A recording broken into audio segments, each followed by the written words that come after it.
Hi అండి. Welcome back to our channel. ఈ mutton curry చూస్తుంటే నోట్లో నీళ్లు ఊరిపోతున్నాయి కదూ! బ్యాచిలర్స్ అయినా సరే, లైఫ్‌లో ఫస్ట్ టైమ్ వండేవాళ్ళైనా సరే, చాలా ఈజీగా నోరూరించేలా, ఎంతో ఈజీగా మటన్ కర్రీ ఎలా చేయాలో ఈరోజు వీడియోలో చూసేద్దాం. ముందుగా ఒక హాఫ్ కేజీ మటన్‌ని బాగా శుభ్రం చేసుకొని తీసుకోండి. ఫ్రెష్‌గా కడిగి తీసుకున్న మటన్‌లో ఒక హాఫ్ టీ స్పూన్ పసుపు, రుచికి సరిపడా సాల్టు, తగినంత కారం వేసి బాగా కలుపుకోవాలి.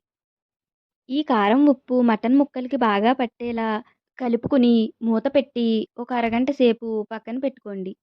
ఇలా చేయడం వల్ల మటన్ ముక్కకి ఉప్పు బాగా పట్టి మటన్ కర్రీలో మటన్ పీస్‌కి మంచి టేస్ట్ వస్తుంది. ఇప్పుడు ఒక మిక్సీ జార్ తీసుకొని అందులో కట్ చేసి పెట్టుకున్న 4 పచ్చిమిర్చి, మీడియం ముక్కలుగా కట్ చేసి పెట్టుకున్న 3 ఉల్లిపాయ ముక్కలను కూడా యాడ్ చేయండి.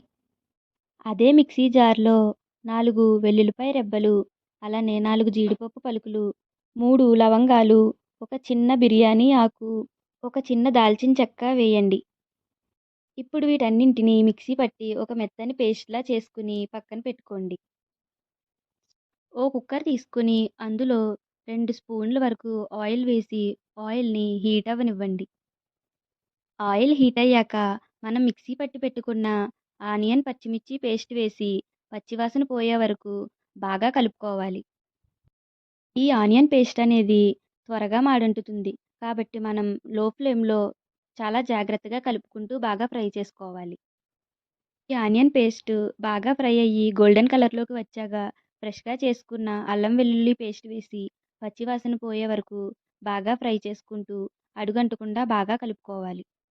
ఇప్పుడు మనం ముందుగా మ్యారినేషన్ చేసి పెట్టుకున్న మటన్‌ని తీసుకొచ్చి ఈ ఆనియన్ పేస్ట్‌లో వేసి బాగా కలుపుకోవాలి. మటన్ ముక్కలు వేగేలోపు ఇంకా మన ఛానల్‌ని ఎవరైనా సబ్స్క్రైబ్ చేసుకోకపోతే వెంటనే వెళ్లి సబ్స్క్రైబ్ చేసుకోండి. మరిన్ని టేస్టీ రెసిపీస్ కోసం ఇప్పుడే మన ఛానల్‌ని విజిట్ చేయండి.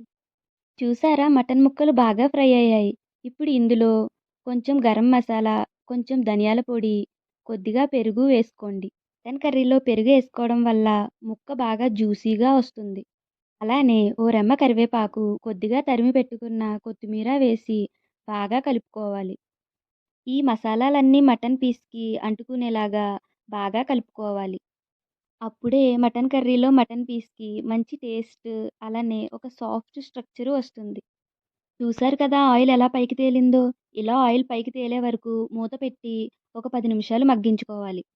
ఇందులో ఒక గ్లాస్ వాటర్ యాడ్ చేసుకొని అంతా బాగా కలిసేలా కలుపుకొని మూత పెట్టి ఒక 7-8 విజిల్స్ వేయించుకోండి.